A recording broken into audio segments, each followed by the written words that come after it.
В эфире программа «Акцент дня», в студии Илья Табуев. Здравствуйте.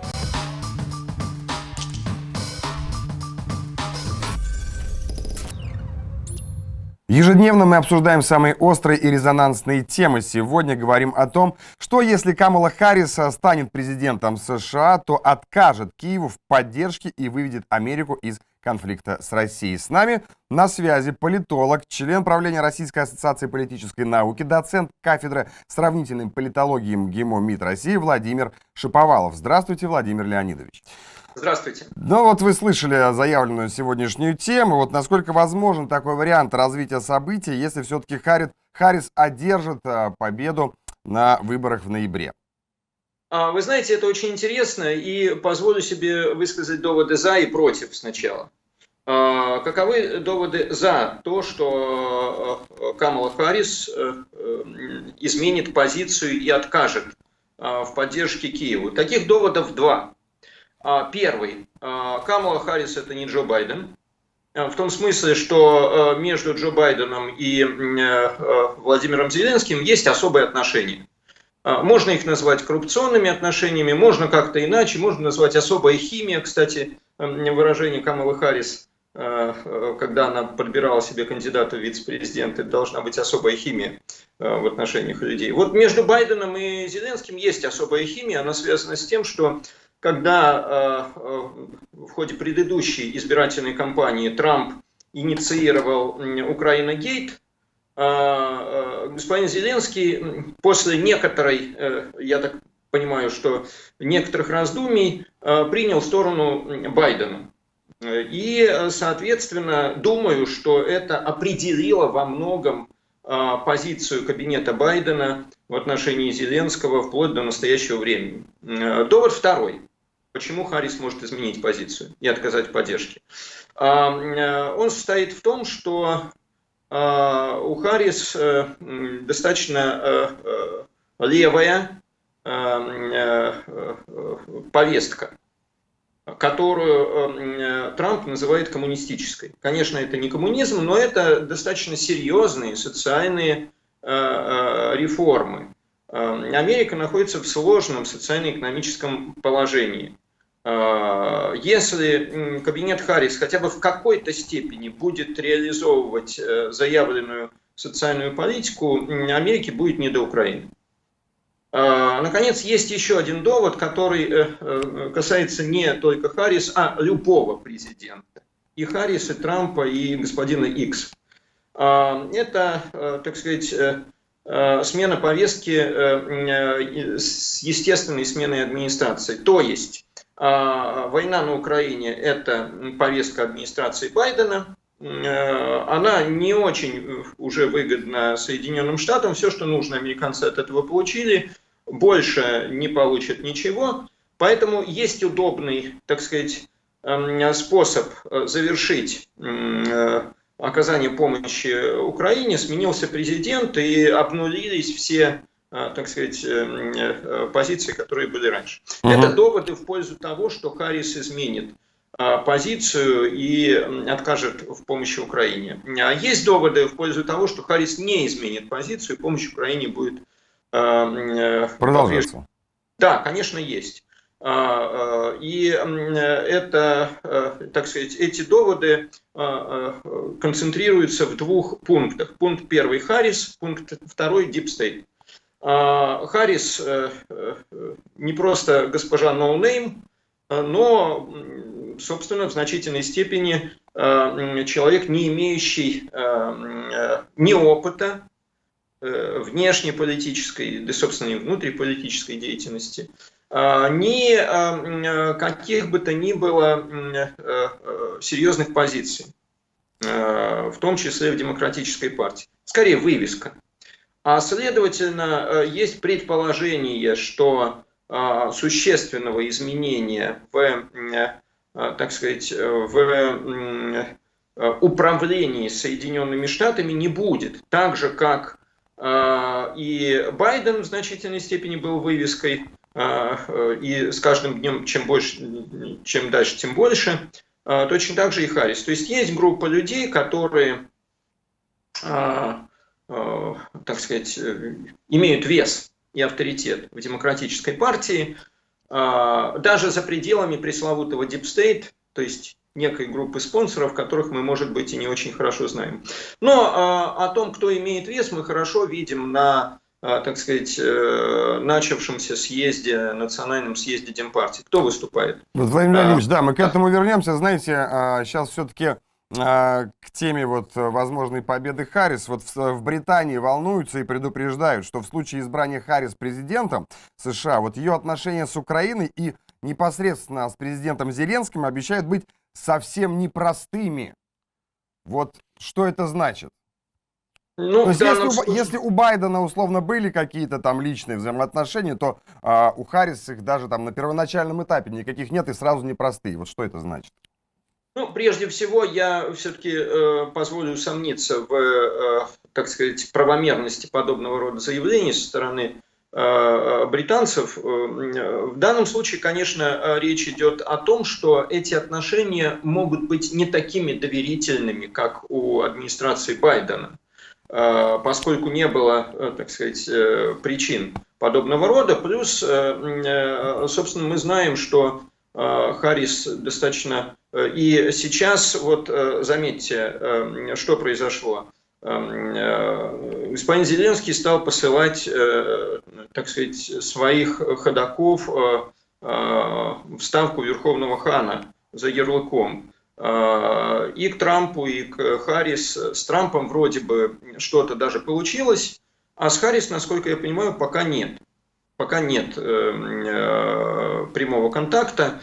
И это уже свидетельствует о том, что Харрис, вернее, те люди, которые стоят за Харрис, хотят все-таки взять дистанцию. И пока, в силу того, что американское общество все менее позитивно относится к помощи Украине, пока все-таки взять паузу, тем более, что Трамп ведь обвиняет Байдена, а следовательно и Харрис, в том, что это они, так сказать, виновны в этой войне. А вот если бы он, Трамп, был, то никакой бы войны не было. И вот Харрис в этом отношении не нужно подставляться. Поэтому вполне возможно, что вот такого рода аргументы могут быть учтены. Вот, как вы сказали, отправил Зеленский ходоков, не нашли они контакта непосредственно с Харрис, и у меня, соответственно, такой... Слушайте, да, Владимир Ильич, извините, у нас тут телефон зазвонил. Сейчас... Ничего страшного, ничего страшного. Сейчас с другого, да. Как-то мы так опрометчиво. Угу, сейчас. Вот вы сказали, что Зеленский отправил ходоков и к Трампу, и к Харрис. Вот до Харрис они не дошли. Может ли это говорить о том, что в Киеве опасаются ее победы? В Киеве опасаются прежде всего ухода Байдена. И это уже свершившийся факт. И я думаю, что в Киеве лихорадочно просчитывают разные варианты и думают, как бы сделать так, чтобы минимизировать негативные издержки от смены власти в Вашингтоне. А негативные издержки будут в любом случае. В том числе это касается Харрис. Кстати, сам факт того, что Камала Харрис не имеет внешнеполитического бэкграунда, постоянно об этом ведь идет речь, это, кстати, очень серьезный довод. Смотрите, Байден еще с Брежневым встречался. У него достаточно большая, так сказать, внешнеполитическая биография. Байден бомбы кидал на Белград, заявлял, что это я разбомбил Белград, это я, так сказать, хотел, чтобы сербов побольше убить. А у Харрис такого нет. Она вообще не про это. Она прокурор, она потом, так сказать, политик заметный, но тем не менее ассоциируемый более с леволиберальной повесткой внутриполитической, чем внешнеполитической. И, разумеется, для Зеленского это достаточно серьезная проблема. При том, что есть еще один, кстати, интересный момент. Если, так сказать, мы говорим Байден, подразумеваем Обама, мы говорим Харрис, по всей вероятности, подразумеваем Клинтон. Что это означает? Здесь нужно проанализировать еще и замену реального правителя Америки на другого реального правителя. Не на, так сказать, иконку, аватарку Харрис, а на тех людей, которые будут дергать за ниточки. И здесь тоже момент неоднозначный, его также Зеленскому нужно учитывать. Кстати, я очень сильно сомневаюсь в том, что команда «Квартала 95» плюс способна на такие сложные комбинации с учетом всех течений, которые есть в Вашингтоне. Угу. Вот Камилу Харрис еще достаточно часто обвиняют в беспринципности и частой смене позиции на противоположные. И вот в случае ее возможной победы на выборах, как изменится внешняя политика США, и вот что касается отношения Киева и участия во внешней политике США с учетом ее малого количества опыта? Вот возможно какие-то радикальные изменения? Или будет, наоборот, так все спокойненько? Беспринципность – это стандартное поведение любого американского политика. Вспомните, Байден начинал и даже продолжал как сторонник скорее традиционных ценностей. Это касается и цветного населения, и меньшинств. А потом он стал чуть не лидером ЛГБТ-сообщества. Все меняется в зависимости от, так сказать, обстоятельств. Никому верить нельзя, получается. Абсолютно. Американским политикам верить нельзя, они подстраиваются под ситуацию. То же самое касается Камалы Харрис. Ведь, заметьте, она даже не знает, кто... Она каждый раз меняет цвет. То она выражает интересы индийской общины, то она афроамериканка, то она латиноамериканка, то есть непонятно кто. Вот. И в этом отношении, конечно, Харрис будет проводить ту политику, которую посчитает целесообразным ее окружение, Deep State, спонсоры, лидеры партии, то есть все те, кто будет рулить, так сказать, Америкой. Это в меньшей степени Харрис, хотя полностью сбрасывать ее со счетов не стоит, она все-таки дееспособный человек, в отличие от Байдена. Это в существенно меньшей степени Уолтс, он вообще кажется клоуном,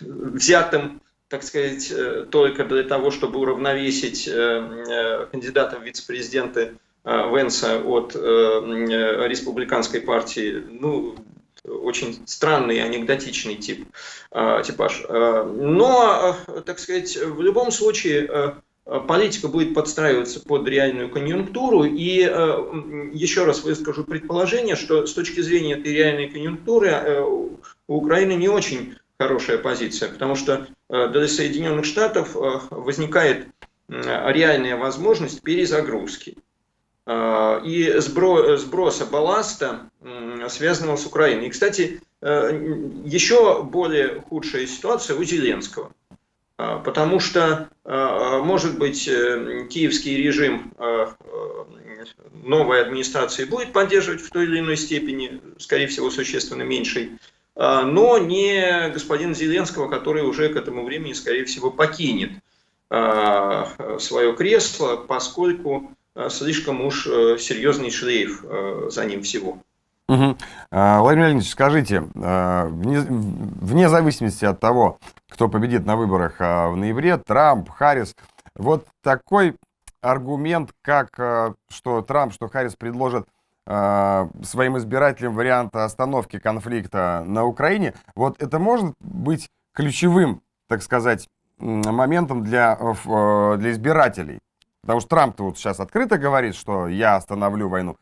Харрис пока еще к этим фразам очень осторожно относится. Вот для избирателей это важно?